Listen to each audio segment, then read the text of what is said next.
And just so you understand, chat, this is their AOC launching a presidential campaign. Hello, everybody. Welcome on into the Central Committee stream with your host, Mike from PA. We are live once again, and wow, do we have news today. AOC, ladies and gentlemen, like, do I ever get tired of being right? Do I ever get tired of being right? Like, I told you that I had my problems with AOC. I fought with a bunch of people like 2 months ago, and I was like, listen, AOC's made a lot of mistakes. She has some bad instincts, but she's clearly the most likely successor to Bernie Sanders, and she's just so much better than every other Democrat. I don't think that we should get vicious in our attacks of her. And people have called me, this is the thing that's funny. She's better on Palestine than Bernie. But supporting AOC will get you more hate. How does this make sense? How does this make sense? Unless it's a fucking op, because they could see her coming, and Bernie's fucking 80 million years old and he's not going to run again. So, you know, and by the way, just blaming misogyny and stuff, I think that gives you an easy out. I legitimately, you know, for people who came into the left, it was Bernie Sanders and his movements, and it was AOC's elections that brought most of you in. I think DSA's best ever recruitment day was the day after AOC was elected. So, like, Mike, you need to see the markets. Oh, the markets are also... The dollar is absolutely fucked. AOC is the future of the left in America, whether you like it or not. I mean, this is the reality, okay? Now, it doesn't mean that I'm saying you have to personally love AOC. It's just be normal, you fucking idiots.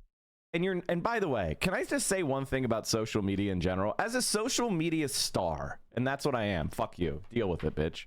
By the way, can I just say one other thing? I'm interrupting myself like 8 times with 8 tangents, but I feel like one of the things that's bothering me lately is that people are fucking stupid online to get attention, and then when you give them the attention they desire, they start acting like you're bullying them. But Mike, you are mean. I'm not even mean. This is the worst part. I actually should become mean. I actually should become mean. Like, actually mean. It's time to worry about AOC. Oh my God. I told you. I told you, bitch. Like, guys, is my analysis the best analysis on the internet? Like, be honest. Who's better than me? I would like to watch them. I want to know who's got the better analysis, because... And everything that I get the most hate for is the things I'm the most right about. I told you Kamala Harris had no fucking chance and she was going to get landslided. And people hated my guts for that. They hated my guts. I had old friends who were like mad at me for saying this, my analysis. And I was like, oh, it doesn't matter if I'm more correct about shit. They just want to they just want to yell about me for some reason. Weird crop of the AOC picture. Yeah, this is a sexual crop. This is a sexualized crop. So, my God, you're right. This is a sexualized crop. I didn't even think about that. These guys are fucking freaks. They're fucking freaks. Is there a similar crop for Trump? I feel like they would also do this for Trump. So anyway, AOC is probably going to be the leader of the left. I don't see anyone else emerging. Like, I feel like Sean Fain kind of tripped over his own 2 feet. Because he was like, we support Donald Trump's tariffs on cars, which is kind of like liberals who just wanted to yell about tariffs. So you kind of tripped over your own 2 feet, even if like he's substantively right that we need some tariffs and part of an industrial policy to build up this country. He tripped over his own 2 feet. And the thing about AOC is she's been forced to act like a presidential candidate since the moment she was elected.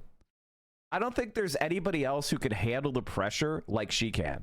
Like, there are governors and senators who they don't get anywhere near the same attention. So I think on the presidential stage, I think she'll actually thrive quite a bit. The only other person I can think of that's on this level with her on as far as media is Pete Buttigieg. Hi, I'm new to politics. Who is AOC? AOC is was the youngest ever woman elected to Congress. She represents the left in America. You know, I think she's 34 right now, so she's technically not even AOC age. I think she's 35. Okay, she just turned 35, which is the minimum age you need to be president. In America, in the Constitution, you can't be elected unless you're 35 or older.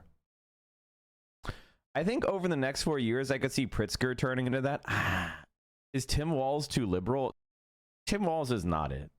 I think Pete is very, very, very, very, very media savvy, and he's the establishment and donor pick. And so I kind of see 2028 as AOC versus Pete. And maybe someone else. But I feel like it's AOC versus Pete. And I could call that now because we're in the world of social media. Cory Booker is the Kamala Harris of 2028. Cory Booker is the Kamala Harris of 2028, which is like, he looks a lot better on paper than he actually is. So I think it's Pete Buttigieg versus AOC, and Pete Booker, Cory Booker is the, like, you know, also ran. I don't know who else is going to emerge, but those are basically the people that I kind of think everybody should be thinking about going forward. And just so you understand, chat, this is their AOC launching a presidential campaign. I know that people try to pretend like it isn't this, but this is AOC's presidential campaign beginning. Like, if you don't think this, you're delusional. Now, if it turns out that she decides that she wants to run for Senate or something instead, like if she reads the room and realizes, I'm probably not quite ready, and she runs for senator instead, well, then that will be what happens. But this is her starting a presidential campaign. Dems will try to run Slotkin in the primary 100%. That's like Bennett running. Slotkin has no charisma. Can I explain what politics are now in the year of our Lord 2025 so that everyone kind of gets on the same page as me, and then you can either disagree with this thesis or you can agree. We are in the social media era of politics. This is what Donald Trump understood. And the Republican Party threw away traditional media earlier than liberals have. Okay? Liberals, it took until 2024 for liberals to really finally realize that MSNBC sucks, that CNN is useless, that mainstream media lies to you, and they're only just beginning to be anti-mainstream media, and they're leaning more and more on social media and social media takes. Okay? And so in that environment, only the people that can actually ably navigate social media are going to do well. All right. And the kind of traditional, kingmaker strategies are not going to work as well. It's not that they're completely gone and useless, but they're going to be shifting more toward giving money. And I want to give you an example of what I'm talking about. The abundance agenda. The abundance agenda is what traditional systems produced. And nobody fucking cares. They went full court press on the abundance agenda, and it just flopped. It completely flopped. They went on the Daily Show. They did their stupid podcasts. They went on the fucking mainstream media. They posted about it being annoying on Twitter, and it fucking flopped. Nobody fucking cares. Instead, they're going to the Fight Oligarchy rally with AOC and Bernie Sanders. All right, like this is the reality of social media. So who's good at social media is the question. And for me, AOC is the person. Now, I think she also has problems, and I think a lot of her problems are that it's the familiarity breeds contempt, right? There's a lot of people on the online left, and they look at AOC and they're like, she's the same age as me, and she's successful talking about politics, and they feel like she's like too similar to them, right? They see her as like almost a pseudo peer. It's very parasocial. Whereas with Bernie Sanders, there's a little bit more of a separation. There's a little bit more of like a understanding that he's like a politician and he's 80 million years old, and they kind of go like, and they kind of give him the benefit of the doubt, and they kind of like go like, he's not always online. He's not in the same spaces as me. He's not the same as me.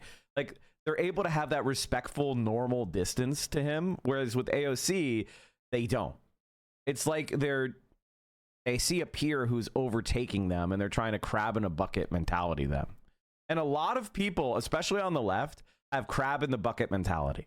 This is something that I'm realizing as I grow online and get more popular, is like how many people on the left just hate when you succeed, period. Like, they just hate people who have any kind of clout or are getting any kind of success or building anything. Like, there's just people, they just want to pull you down, and they're looking for an excuse. I think I first noticed this with Hassan, where it's just like, you're really popular, that means you're bad, and you bought a house, and it's just like,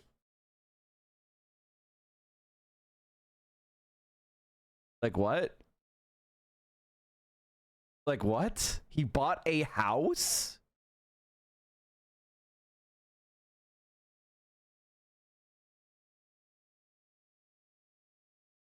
David Hogg, who I know you know, a vice chair of the Democratic National Committee, he's going to be joining us on the roundtable, and he is pursuing this effort to unseat some Democrats in safe seats through primary challenges. He's talked about a culture of seniority politics that is not working for the party. He said, quote, "We need a better Democratic Party and need to get rid of the Democrats in safe seats who do not understand what is at stake now, who are asleep at the wheel, not meeting the moment, and are a liability now into the future of our party." David Hogg is completely correct. David Hogg is completely correct. The fact that Democrats can humiliate Joe Biden and block his signature platform that he ran on, Build Back Better, and not be scared and stride around like they're king shit, is why the Democratic Party is dog shit. When people stand up to Donald Trump, you can see the fear in their eyes. And guess what? That's good. That means he's an actual leader. Now, I don't like Donald Trump, but at least he's for the right. He leads their party, and he takes responsibility, and he goes after the people that are blocking him on policy. He doesn't go like, we need you to keep Democrats out of office. He's like, I'm going to kill you if you disagree with me.